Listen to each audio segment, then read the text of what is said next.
RK రోజాకు ముందే తెలిసిపోయిందా? అందుకే అలా వాయిస్ చేంజ్ అయిందా? ఆంధ్రప్రదేశ్ ఎన్నికల్లో ఎవరు అధికారంలోకి వస్తారు అన్న ఎడతెగని చర్చ జరుగుతూనే ఉంది. అయితే అదే సమయంలో కొన్ని కీలక నియోజకవర్గాల్లో నేతల పరిస్థితిపై కూడా క్యాడర్ నుండి సామాన్య ప్రజల వరకు ఆసక్తిగా ఆరా తీస్తున్నారు. అందులో నగరి నియోజకవర్గం ఒకటి.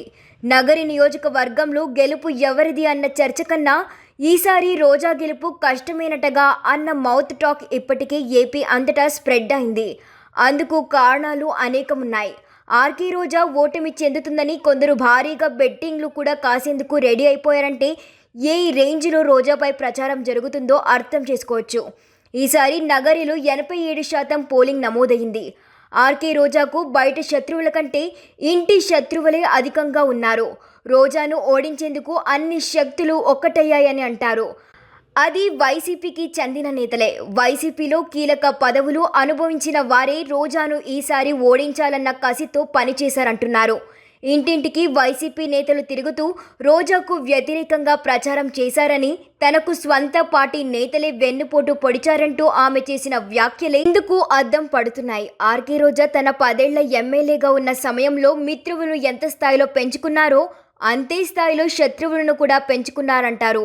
రోజా సోదరుడు అంత నియోజకవర్గంలో కీలకంగా మారి అన్ని పదవులు కొందరికే కేటాయించారన్న విమర్శలను రోజా ఎప్పటి నుండో ఎదుర్కొంటున్నారు. మరోవైపు మంత్రులు పెద్దిరెడ్డి రామచంద్రారెడ్డి, నారాయణ స్వామి వంటి వాళ్లతోనూ ఆమెకు పోసగదు. ఈ ఫ్యాక్టర్ కూడా పనిచేసిందంటారు. రోజా తనకు ఏకైక నాయకుడు జగన్ ఒక్కడేనని మొండిగా స్వంత పార్టీ నేతలను దూరం చేసుకునేలా వ్యవహరించారని, దాని ఫలితం ఇప్పుడు చవి చూడాల్సి ఉంటుందని రోజా సన్నిహితులు సైతం వ్యాఖ్యానిస్తున్నారు. వైసీపీ హైకమాండ్కు రోజా పలుమార్లు ఫిర్యాదు చేసినా వారిని నచ్చచెప్పేందుకు స్వయంగా జగన్ రంగంలోకి దిగి ప్రయత్నించినా చివరి క్షణంలో వారంతా రోజాకు హ్యాండ్ ఇచ్చారని టాక్ మాత్రం నడుస్తోంది. అదే జరిగితే రోజా ఈసారి గెలుపు అంత సులువు కాదన్న కామెంట్స్ కూడా సోషల్ మీడియాలో వినిపిస్తున్నాయి. రోజా తన వైఖరితోనే తాను కష్టాలు కొని తెచ్చుకున్నారన్నది ఆ పార్టీకి చెందిన నేతలే అంగీకరిస్తున్నారు. మరోవైపు ఆర్కే రోజా 2014 ఎన్నికల్లో వైసీపీ టికెట్ను తెచ్చుకున్న రోజా గెలుపొందారు.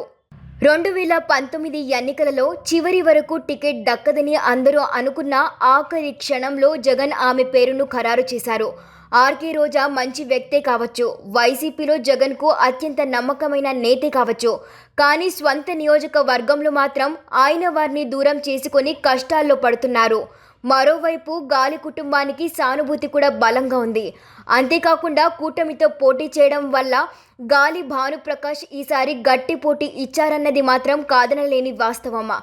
ఈ 5 ఏళ్లలో ఆమెపై వచ్చిన ఆరోపణలు ప్రత్యర్థుల కంటే ఎక్కువగా స్వంత పార్టీ నేతలే చేయడంతో ఆమె జనంలో మరింత పలచన అయ్యారంటారు. మొత్తం మీద మౌత్ టాక్ మాత్రం రోజమ్మకు ఈసారి కష్టాలు తప్పట్లేదని వినిపిస్తుంది. మరి చివరకు ఏం జరుగుతుందన్నది మాత్రం చూడాల్సింది.